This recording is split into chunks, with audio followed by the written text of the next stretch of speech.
Corona virus and its impact on the economy and the share market. तो आज के इस वीडियो में हम जानेंगे ये कोरोना वायरस जो महामारी है इसका हमारे शेयर मार्केट और इकोनॉमी पर क्या इम्पैक्ट होगा, और एक जो कैपिटलिज्म है जिसे कि पूंजीवाद भी कहा जाता है वो किस तरीके से एक्सपोज हो गया है।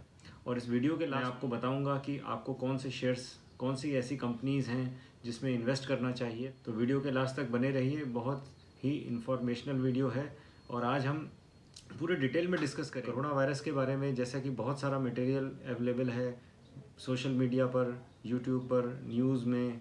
तो आज हम इन सारी चीज़ों का एनालिसिस करेंगे और एक प्रॉपर आपको एक पिक्चर क्लियर होगी कि इसका इम्पैक्ट क्या होने जा रहा है इकोनॉमी में। तो सबसे पहले समझते हैं कि जैसे ही ये कोरोना वायरस आया और जो लॉकडाउन हुआ मार्च में, और मार्च से लॉकडाउन शुरू हुआ वर्ल्ड के डिफरेंट कंट्रीज़ में, उसका इम्पैक्ट क्या है, हमारी इकोनॉमी पे क्या इम्पैक्ट है, क्या है हमारी इकोनॉमी रिबाउंड हो पाएगी। तो जैसे ये लॉकडाउन हुआ, गवर्नमेंट ने अनाउंस किया और पूरा इकोनॉमी शट डाउन हो गई और लोग अपने घरों में चले गए।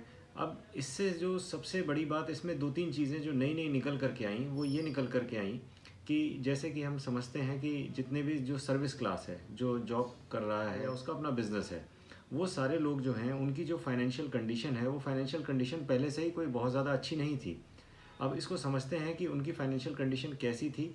तो इसको सीधे समझने के लिए सबसे पहले हमें कैपिटलिज्म समझना पड़ेगा कि आखिर कैपिटलिज्म है क्या। तो देखिए, इसको सिंपल तरीक़ों में अगर समझा जाए तो कैपिटलिज्म ये है कि जैसे ही कोई बच्चा अपनी स्टडीज़ कंप्लीट करता है और जॉब करने की पोजीशन में आ जाता है, तो फॉर एग्जांपल हम ले लेते हैं कि करीब 25 साल का कोई एडल्ट है और उसके बाद उसने जॉब करना शुरू किया, तो आप देखेंगे कि जब वो जॉब करता है और जो वो पैसे कमाता है, वो पैसे जो कमाता है वो पैसे उसके खर्च होते चले जाते हैं। उसके पास सेविंग बहुत कम होती है, सेविंग ना के बराबर होती है। वो क्यों होती है? क्योंकि पूरी ये जो सोसाइटी है या कैपिटलिस्ट सोसाइटी है, इसमें होता क्या है कि जब आपकी सैलरी आती है या आपने कोई भी बिज़नेस किया और आपने जो कमाया मंथ एंड में, तो उसमें से बहुत सारी चीज़ें होती हैं, आप उसको स्पेंड कर देते हैं। जैसे कि आप घूमने के लिए चले जाते हैं, आप मूवी देखने चले जाते हैं, आप रेस्टोरेंट्स में जाते हैं, या फिर हम किसी टूरिस्ट डेस्टिनेशन पर ट्रैवल करने के लिए चले जाते हैं। तो जो पैसा हमने कमाया होता है वो हम अपने कपड़ों पे, अपने घर पे, अपनी गाड़ी पे, अपने मोबाइल पे, और इन जो तेल हम यूज़ करते हैं पेट्रोल डीजल, उस पर तो हम खर्च करते चले जाते हैं। तो होता ये है कि जो हम कमा रहे होते हैं हम उससे ज़्यादा खर्च करते हैं। ज़्यादा कैसे खर्च करते हैं? हम कहीं ना कहीं से लोन ले लेते हैं, या तो हमने मोबाइल लोन पे लिया है, या हमने घर में कोई टीवी ले लिया, या फ्रिज या वॉशिंग मशीन, ये सारी चीज़ें आपने देखा कि लोन में अवेलेबल थी, तो लोगों ने इसको लोन पे ले लिया था।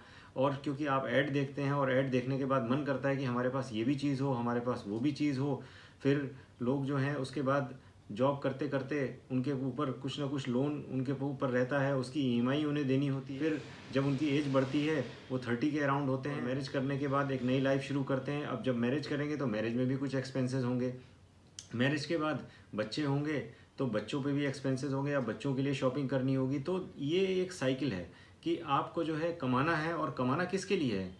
आपको उन चीज़ों के लिए कमाना है जो कि ये बड़ी बड़ी जो कंपनियां हैं और जो फर्म्स हैं, ये उन चीज़ों को प्रोड्यूस कर रही हैं, और आपको डिफरेंट एड्स के माध्यम से, चाहे फेसबुक हो, चाहे इंटरनेट हो, चाहे मोबाइल पे सोशल मीडिया में हो, या टीवी पर हो, या न्यूज़पेपर में हो, सारी चीज़ें जो हैं ये आपको वो अपनी चीज़ें दिखाते हैं। ये जो कॉरपोरेट्स हैं ये अपने प्रोडक्ट को दिखाते हैं। और जो कैपिटलिस्ट सोसाइटी है इसमें जो लोग जॉब कर रहे हैं, जो लोग पैसे कमा रहे हैं, ये उनको अपनी तरफ आकर्षित करते हैं कि वो अपने पैसे को खर्च करें और हमारा ये प्रोडक्ट ले लें। तो होता यही है कि हम उनके जाल में फंसते चले जाते हैं, और हम जो जब बाहर निकलते हैं तो हम ध्यान ही नहीं रख पाते हैं कि हम ज़रूरत से ज़्यादा स्पेंडिंग कर रहे हैं, ये चीज़ हमारे काम की है या नहीं है, हमें अपनी फाइनेंशियल मैनेजमेंट कैसे करना है वो हमें नहीं पता होता है, क्योंकि हम इनके जाल में फंस चुके होते हैं। और धीरे धीरे करते करते जब एज बढ़ेगी, फिर जब बच्चे बड़े होंगे तो बच्चों की एजुकेशन पे भी खर्च करना होगा, कुछ हेल्थ केयर पर भी खर्च करना होगा। फिर आप कार खरीदेंगे तो कार की भी एक लाइफ है 4-5 साल, उसके बाद आप दूसरी कार खरीदेंगे, वो भी कार आप एक लोन में लेंगे, कार फाइनेंस कराएंगे, तो 5 साल के लिए जिस बैंक ने या जिस भी इंस्टीट्यूशन से आपने लोन लिया उनको उसके इंटरेस्ट की कमाई होगी। उसके बाद आपको एक मकान चाहिए, आप कोई फ्लैट लेंगे या कोई मकान लेंगे, वो भी आप हाउसिंग लोन लेंगे, तो हाउसिंग लोन में वो 20 ईयर्स का आपको लोन करेंगे, तो 20 ईयर्स के लिए आप उनको इंटरेस्ट देते रहेंगे। तो ये पूरा एक साइकिल है। इस साइकिल में आपको पता है, अगर आपने मोबाइल भी लिया है तो उसकी भी 2 साल में लाइफ है। 2 साल के बाद आपको दूसरा मोबाइल चाहिए, फिर नई टेक्नोलॉजी आ जाएगी। पहले 2G था, फिर 3G था, फिर 4G हो गया, 5G आ गया है। तो आपको लगातार उसमें इन्वेस्टमेंट करते रहना है। और वो जो चीज़ें हैं, जो आप कपड़े आपने लिए, वो कपड़ों की भी लाइफ कम है। वो जल्दी से नया फैशन आ गया, आपने नए फैशन के कपड़े लिए, 6 महीने के बाद फैशन आउट हो गया, फिर आपको दूसरे तरीके के चाहिए। तो ये जो पूरी सोसाइटी बनी हुई थी और हम लोग इसके बीच में जी रहे थे, और जो मिडिल क्लास है और जो लोअर मिडिल क्लास है वो सब जूझ रहा है। आप हर किसी को देखिएगा तो कहीं ना कहीं ये जो कैपिटलिस्ट सोसाइटी है वो कमाता है और वो खर्च करता है, और हमेशा ज़रूरत से ज़्यादा खर्च कर देता है, क्योंकि ये जो जितने सारे एडवर्टीजमेंट्स हैं ये उसको प्रलोभन दे करके उसके पैसे को उसकी जेब से निकालते हैं और अपना प्रोडक्ट बेचते हैं। अब इसको देखते हैं कि कोरोना वायरस से हुआ क्या। जब कोरोना वायरस से लॉकडाउन हुआ तो लॉकडाउन होने के बाद अब लोगों के पास, क्योंकि वो पहले से ही हर महीने कमाते थे और उसको खर्च करते थे, अब जब लॉकडाउन हो गया तो उनकी कमाई रुक गई। अब कुछ फर्म्स थी, उन्होंने 1 महीने की सैलरी दी। अभी आप देख रहे हैं जब जब लॉकडाउन खुल रहा है जून में, तो लोगों की सैलरी हाफ हो गई है, कई जगह कटौती हो गई है, कई जगह नौकरी से हटा दिया गया है। तो अब जो उनके खर्चे हैं वो मीट आउट नहीं हो रहे हैं, और जो उनको बैंकों की किस्तें देनी थी, जो उन्होंने प्रोडक्ट्स जो लोन पे लिए थे वो उन्हें वहाँ किस्तें देनी है, तो वहाँ पर उनके डिफ़ॉल्ट्स हो रहे हैं, और डिफ़ॉल्ट्स आने वाले समय में और ज़्यादा होंगे। जो मेन इम्पैक्ट है कि ये और ज़्यादा होगा, और लोगों को ऐसा लग रहा है कि इकोनॉमी खुली है तो इकोनॉमी तेज़ी से रिवाइव हो जाएगी। तो इस चीज़ को थोड़ा समझना बहुत ज़रूरी है कि इकोनॉमी जब खुली है, जब लॉकडाउन खुला है और लोग अपने घरों से निकल रहे हैं, तो अभी आप देखिए कि गवर्नमेंट के डिफरेंट नॉर्म्स हैं कि 30% 50% स्टाफ के साथ काम होगा। तो हमें इसमें इस चीज़ को समझना है, इसको थोड़े ब्रॉड स्पेक्ट्रम में समझना है कि दिक्कत कहाँ है, लोगों को नौकरी से क्यों निकाला जा रहा है। लोगों को नौकरी से इसलिए निकाला जा रहा है क्योंकि ये जो लॉकडाउन का पीरियड था, जो कि और अभी एक्सटेंड होगा, और अभी बिज़नेस नहीं उठा है, तो जितने भी फर्म्स हैं, जो भी बड़ी बड़ी कंपनियां हैं या छोटी कंपनियां हैं या छोटे छोटे बिजनेसेस हैं, सब ने कुछ ना कुछ बिज़नेस लोन लिया हुआ है। और वो जो बिज़नेस लोन है उस पर, क्योंकि मार्च के बाद से लॉकडाउन है, उस पर उनको इंटरेस्ट पे करना पड़ रहा है। और वो जो इंटरेस्ट है, वो इंटरेस्ट अगले महीने फिर इंटरेस्ट बढ़ जा रहा है, फिर उसके नेक्स्ट मंथ इंटरेस्ट बढ़ जा रहा है। तो अब आप कहेंगे कि इसमें क्या दिक्कत है। तो इस चीज़ को समझ लेते हैं कि मार्च तक तो पहले से ही इकोनॉमी, इंडिया की इकोनॉमी पहले ही नीचे जा रही थी, और लोगों को अपने इंटरेस्ट की जो पेमेंट्स हैं, जो बैंकों का जो किस्त थी इंस्टॉलमेंट देने में पहले ही दिक्कत आ रही थी, और उसके बाद लॉकडाउन हो गया। तो अब जो फर्म्स हैं वो क्योंकि उनका प्रोडक्शन नहीं हो रहा है, उनका माल बिक नहीं रहा है, तो उनको किस्त तो देनी ही देनी है। जब वो किस्त देनी है तो किस्त कहाँ से देंगे।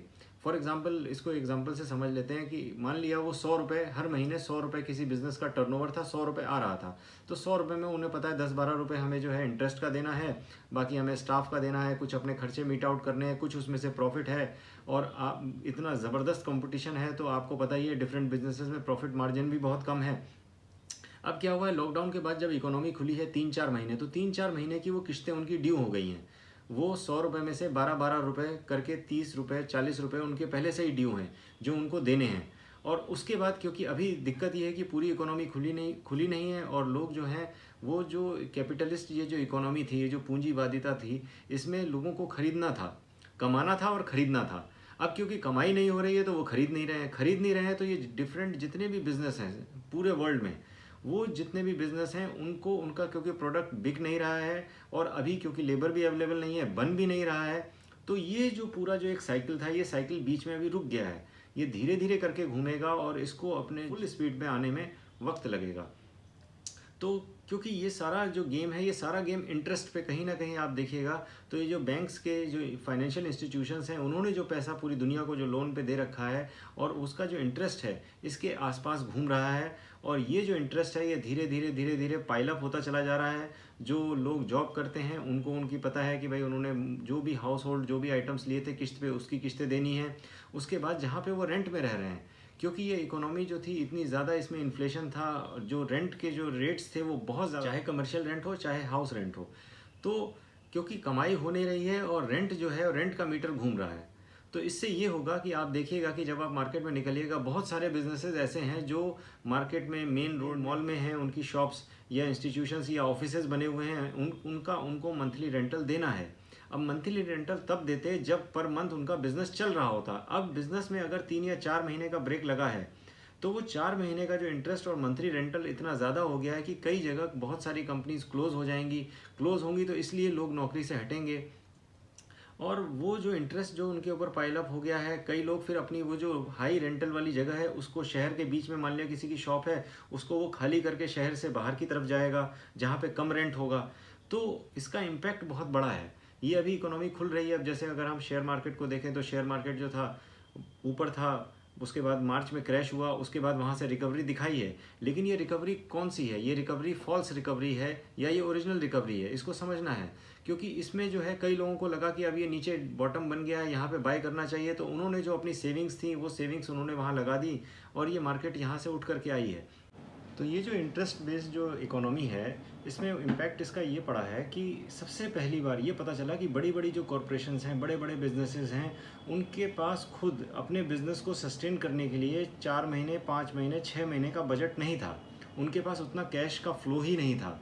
उन्होंने क्या किया था कि जो वो हर मंथ उनके पास जो पेमेंट आती थी, जो वो पैसा आता था, और वो पैसे को उसको यूज़ करते थे, और उसमें से वो बैंक का जो इंटरेस्ट है या बैंक की जो इंस्टॉलमेंट है वो टाइमली पे करते थे। और उसके बाद जो उनका प्रोडक्शन है या जो भी सेल कर रहे हैं या जो भी सर्विसेज दे रहे हैं, उसका जो पैसा फिर नेक्स्ट मंथ आएगा तो नेक्स्ट मंथ देंगे। तो ये जितनी भी इकोनॉमी थी, ये कंपनीज जो थी ये फाइनेंशियली उतनी स्ट्रांग नहीं थी। इनकी बैलेंस शीट में उतना कैश नहीं था कि ये 5 महीने, 6 महीने या साल भर अपनी, अगर इस तरीके की कोई भी इमरजेंसी आती है तो अपनी फर्म को, अपने स्टाफ को सस्टेन कर पाएँ। तो सबसे बड़ा कोरोना वायरस के आने के बाद जो सबसे बड़ी जो चीज़ समझ में आई है कि बहुत सारी कॉरपोरेशंस, लगभग 50 to 60% जो कंपनीज़ हैं या बिजनेसेस हैं, उनमें जो ये फाइनेंशियल जो कमी थी ये उजागर हो गई है। तो कैपिटलिस्ट सोसाइटी जो थी, जो इनका जो चक्र था वो चलते चला जा रहा था। लोगों को अपने प्रोडक्ट बेच रहे थे, लोगों से पैसा कमा रहे थे, सर्विसेज दे रहे थे, पैसा कमा रहे थे, और ये साइकिल लगातार जो चल रहा था, ये पहली बार ऐसा हुआ है कि ये साइकिल रुका है। और अब जो नई बात समझ में आई है वो ये कि जो सरकारें हैं, सरकारों की भी पोजीशन ऐसी थी, उनके पास भी इतना बजट नहीं था कि वो अपने आप को सस्टेन कर पाएँ 2 महीने, 3 महीने, 4 महीने। जैसा कि आपने यहाँ पर देखा होगा, केंद्र सरकार के पास नहीं है पैसा। केंद्र सरकार तो छोड़ दीजिए, राज्य सरकारों के पास तो 15-20 दिन के ही पैसे थे, वो केंद्र सरकार पर डिपेंड थे।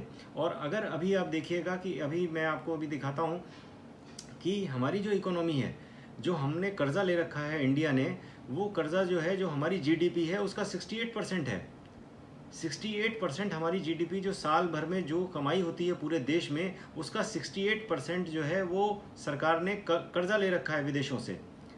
तो उसको भी समझना बहुत ज़रूरी है। तो सरकारों के पास पैसा नहीं है, सरकारों के पास पैसा नहीं है तो सरकारों ने क्या किया, जो सेंट्रल बैंक्स हैं, जैसे कि यहाँ आरबीआई है, तो आरबीआई को सरकार ने बॉन्ड दिए हैं और आरबीआई ने उनको पैसे दिए हैं।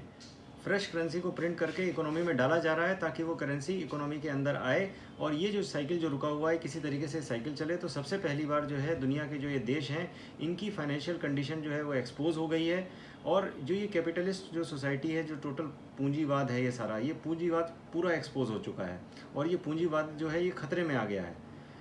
इंटरनेशनल मॉनेटरी फंड यानी कि आईएमएफ ने अप्रैल में जो अपनी फोरकास्ट जारी की थी, उसमें आईएमएफ ने कहा था कि इंडिया की 2020 में जीडीपी ग्रोथ 1.9% रहेगी। ये आईएमएफ के जो फोरकास्ट था अप्रैल में, उसमें ये कहा गया था। लेकिन अभी जून में जो नया फोरकास्ट आया है, उसमें आईएमएफ ने कहा है कि इंडिया की जीडीपी की जो ग्रोथ है वो पहली बार 4.5% माइनस रहेगी। तो आप इसी से अंदाज़ा लगाइए कि जो इंडिया की जो ग्रोथ थी जीडीपी की, जो कि लगभग 6%, 7% रहती थी, वो पहली बार 4.5% माइनस होगी। तो आप इससे अंदाज़ा लगाइए कि 4.5% माइनस और कहाँ वो 6 या 7% प्लस में रहने वाली थी। तो कितना बड़ा डिफरेंस, ये 10% से ऊपर की गिरावट है। तो इससे साफ पता चल रहा है कि हमारी जो इकोनॉमी है उसके ऊपर कितना बड़ा इम्पैक्ट आने वाला है। बिजनेसेस हैं, जो कॉर्पोरेट हाउसेस हैं, वो अपनी इकोनॉमी को रिवाइव करने में लगे हुए हैं और जो पैकेजेस हैं, वो पैकेजेस भी बड़ी कॉर्पोरेट हाउसेस को ही मिल रहे हैं। जो आम आदमी है, जो मिडिल क्लास है, वो उसका साइकिल तो ब्रेक हो गया। अब वो जिस फर्म में होगा, अगर वो फर्म अपना काम को बंद करेगी या रीलोकेट करेगी या देरी से खुलेगी, तो बहुत सारे लोगों को जॉब से हाथ धोना पड़ेगा। तो हमें ये समझने की ज़रूरत है कि इसकी जो इकोनॉमी है उस पर इम्पैक्ट बहुत लंबा है। और ये इम्पैक्ट देखिए, क्योंकि हमारे यहाँ हर 3 क्वार्टर में कंपनीज़ के रिजल्ट्स आते हैं। अभी हमारा जो लॉकडाउन के बाद जो पहला क्वार्टर ख़त्म हुआ है, उसके रिजल्ट्स जून की क्लोजिंग के बाद अब जुलाई में आने शुरू होंगे। और जो प्रॉपर इम्पैक्ट है वो 3 महीने, अगले 6 महीने के बाद हमें इकोनॉमी में दिखाई देगा कि इसका प्रॉपर इम्पैक्ट क्या आ रहा है। तो इस तरीके से ये पूरी जो सिस्टम था, ये पूरा सिस्टम जो है ये अटक गया है। और ये दोबारा स्टार्ट करना, ये जो चलता हुआ जो इकोनॉमी का सिस्टम कई दशकों से ये लगातार चल रहा था, और ये अब जा कर के रुक गया है। और रुकने के बाद अब जब इसको दोबारा चलाया जाएगा तो इसमें 1 साल लगे, 2 साल लगे, 3 साल लगे, ये देखने वाली बात है। रहा सवाल इसके इम्पैक्ट का शेयर मार्केट पर, तो शेयर मार्केट अभी रिकवर हुई है, और जैसे जैसे ये क्वार्टरली रिजल्ट्स आते जाएंगे, कंपनी की ओरिजिनल पोजीशंस लोगों के सामने क्लियर होती जाएगी, कितने लोग अनएम्प्लॉयड हो रहे हैं, वैसे वैसे ये जो है ये ग्राफ धीरे धीरे करके नीचे आएगा, सारे इंडेक्सेस नीचे आएंगे। आप बैंक्स के स्टॉक्स को देख लीजिए, बैंक्स के स्टॉक्स नीचे हैं सारे, बैंक्स के स्टॉक्स में रिकवरी ही नहीं है कुछ खास। SBI का आप देख लीजिए, बैंक ऑफ बड़ौदा देख लीजिए, पंजाब नेशनल बैंक देख लीजिए, ICICI बैंक देख लीजिए, तो सारा इम्पैक्ट, क्योंकि ये जो डिफ़ॉल्ट्स हैं, जो किस्तों के डिफ़ॉल्ट्स हैं, इसका इम्पैक्ट सारे बैंक्स पर पड़ेगा। और जो बैंक्स हैं अल्टीमेटली लास्ट में सरकार को जो है बैंक्स को रेस्क्यू करना पड़ेगा। तो ये इम्पैक्ट अब देखना है। तो शेयर मार्केट में ये पैसा लगाने का अभी बिल्कुल भी सही समय नहीं है। आपने अगर कुछ भी इन्वेस्टमेंट कर रखी है, अगर मार्केट ऊपर है तो आप अपने पैसे को उसमें से निकाल लीजिए, और अपने पैसे को आप डेप्ट फंड में लगा दीजिए, या आप FD कर लीजिए। अगर आपने कोई म्यूचुअल फंड लिया है तो उसको भी डेप्ट फंड में ट्रांसफ़र कर लीजिए। और जब ये इकोनॉमी रिवाइव होने लग जाएगी तब इसको वापस जो है हम इक्विटी में ट्रांसफ़र करेंगे। और तब आपको कौन कौन से शेयर्स लेने हैं, कोई भी कंपनी अगर आपको लेनी है तो उसमें 2 बातों का ध्यान रखना है कि उसके पास कैश फ्लो कितना है, कितना कैश उसके पास है, और उसका कर्जा कितना है, ये हमको देखना बहुत ज़रूरी है। कर्जा कम से कम होना चाहिए, कैश ज़्यादा से ज़्यादा होने चाहिए। और जो उस कंपनी की जो डिफरेंट यूनिट्स हैं, या वो जहाँ पे सामान बिकता है, क्या वो रेंटल जगहें हैं या वो उस कंपनी की ओन्ड हैं। अगर ओन्ड हैं तो वो कंपनी जल्दी रिकवर करेगी, आपका पैसा तेज़ी से बढ़ेगा। अगर वो सारी चीज़ें रेंटल पे हैं तो अब आप समझ लीजिए आपने जिस कंपनी में इन्वेस्टमेंट की है, वो इन्वेस्टमेंट जो है अभी, क्योंकि क्वार्टरली जब रिजल्ट्स आएंगे बैंक्स के सामने वो डिफ़ॉल्ट्स होंगे, तो वो सारी चीज़ें जब वैल्यूएशन में जब सेट हो जाएंगी तो वो सारे सबके रेट्स नीचे आने वाले हैं। तो आज हमने जाना कि कोरोना वायरस का क्या इम्पैक्ट है, और अभी जैसे जैसे इसके इम्पैक्ट की नई पिक्चर क्लियर होकर के आएगी हम इसको समझते रहेंगे, और आने वाले वीडियोस में इसके बारे में जो भी लेटेस्ट जानकारी है वो आपको दी जाएगी। तो फिलहाल हमारी रिकमेंडेशन यही है कि आपने कुछ भी इन्वेस्टमेंट्स की हैं, अगर कुछ शेयर्स में इन्वेस्ट किया है तो आप अपने पैसे को निकाल लीजिए, और जो कुछ भी आपकी सेविंग्स हैं उस सेविंग्स को संभाल करके रखिए। जो आप जॉब कर रहे हैं वो जॉब भी आप देखिए कि मेंटेन रहेगी, या उसमें, क्योंकि सब जगह कटौती हो गई है, सारे कॉर्पोरेट हाउसेज में आप देखिएगा उसमें 30% से लेके 50% तक लोगों की जॉब्स में जो सैलरीज थी उसमें कटौती हो चुकी है। तो उसका बहुत बड़ा इम्पैक्ट होने वाला है। तो इस इम्पैक्ट को ध्यान में रखते हुए अपने फाइनेंस को मैनेज कीजिए। और अगर आपकी कोई क्वेरीज़ हों तो आप हमें बता सकते हैं अपनी क्वेरीज़ के बारे में, और उसका हम प्रॉपर रिस्पॉन्स करेंगे। तो आज के वीडियो में इतना ही, धन्यवाद।